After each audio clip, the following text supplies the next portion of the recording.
80 పైసలు తేలేదు, 80 రూపాయలు తేలేదు అంటారు. ఎప్పుడు ప్రెస్ మీట్ పెట్టినా కూడా ఎమ్మెల్యే కడియం శ్రీహరి గారు జీవోతో సహా నిన్న గన్పూర్లో ప్రెస్ మీట్ పెట్టినప్పుడు కూడా ఈ ఇచ్చిన ఫండ్స్ ఇచ్చిన పేపర్లతో సహా పేపర్ వాళ్ళకి కానీ అందరికీ మండల నాయకులకు అందరికీ జీవో కాపీ కూడా ఇచ్చిళ్ళు. ఈ జీవో కాపీ బీజేపీ నాయకులు కానీ టీఆర్ఎస్ పార్టీ నాయకులు చదువుకొని గత ప్రభుత్వంలో మీరు ఉన్నప్పుడు స్టేషన్ గన్పూర్ నియోజకవర్గాన్ని అభివృద్ధిలో వెనుకనెట్టారు కాబట్టి ఇటువంటి చౌకబారు మాటలన్నీ బంద్ చేసుకొని అభివృద్ధి చేస్తున్న కడియం శ్రీహరి గారిని మీరు మెచ్చుకోకుండా పర్వాలేదు, కానీ విమర్శించకుండా మీరు నిజాలు మాట్లాడాల్సిందిగా మేము కోరుతున్నాం. అలాగే సోషల్ మీడియాలో ఇష్టం ఉన్నట్టు మాట్లాడతారు, కూతలు చూస్తారు. కడియం శ్రీహరి ఎక్కడ పనిచేస్తలేడు, కడియం శ్రీహరి ఎక్కడ వర్క్ చేస్తలేడు, ఓన్లీ పేపర్ల మీదే పనిచేస్తారని అంటారు. 1388 కోట్ల వర్కులు ఆల్రెడీ ప్రొసీడింగ్తో సహా జీవోతో సహా వర్కులతో సహా స్టార్ట్ అయినాయి. మీరు ఎక్కడికి వెళ్ళినా సోషల్ మీడియాలో కొంచెం టీఆర్ఎస్ వాళ్ళు బీజేపీ వాళ్ళు వాళ్ళకి ఏ పనిలేక ఇవన్నీ మాట్లాడుతున్నారు. ఒక్కసారి మీరు కథనంలోకి రండి, వెలుగులోకి రండి. వెలుగులోకి వచ్చి మేమేం చేస్తాం.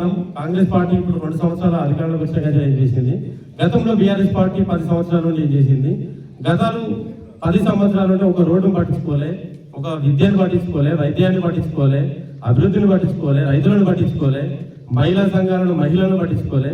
ఇప్పుడున్న ప్రభుత్వం అందరికీ బడ్జెట్లో కొంచెం ఇబ్బందులు ఉన్నా, ఎగుమతిలో కొంచెం అటు ఇటు కంపెనీలు రాకుండా ఏం రాకుండా ఐటీ కంపెనీస్ ఎక్కువ రాకుండా కూడా రేవంత్ రెడ్డి గారు ఉన్న బడ్జెట్లో ఉన్న దాంట్లో సంక్షేమ పథకాలు పేదలకు అందాలని ఇందిరామిలతో సహా ఏదో రకంగా పేదలకు పనిచేసుకుంటూ వస్తుంటే బీఆర్ఎస్ పార్టీ నాయకులు, ఇక్కడ ఉన్న నాయకులు, నియోజకవర్గంలో నాయకులు అనేక ఆరోపణలు చేస్తున్నారు.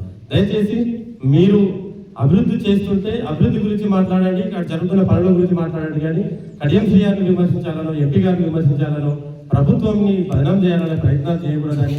ఏ పని చేసినా ఒక కడియం శ్రీహరి అంటే మీకు ఇంతవరకే చెప్పినాం, అందరి లెక్క తినుడు కానీ తాగుడు కానీ అవినీతి కానీ అక్రమాలు చేసుడు కానీ రౌడీజం చేసుడు కానీ అవన్నీ మా కడియం శ్రీహరి గారు లేవు. కడియం శ్రీహరి అంటేనే ఒక మాట ఇచ్చిందంటే మాట తప్పని నాయకుడు. అలాంటి మాట తప్ప నాయకుడు ఎలక్షన్లలో ఏదైతే హామీ ఇచ్చిండో, ఎంపీ గారు గెలవగానే ఎమ్మెల్యే గారు గెలవగానే నన్ను గెలిపించిన తర్వాత స్టేషన్ గన్పూర్ నియోజకవర్గాన్ని 119 నియోజకవర్గాలలో 10-15 నియోజకవర్గాల స్థానాన్ని నిలబెడతా అన్నాడు.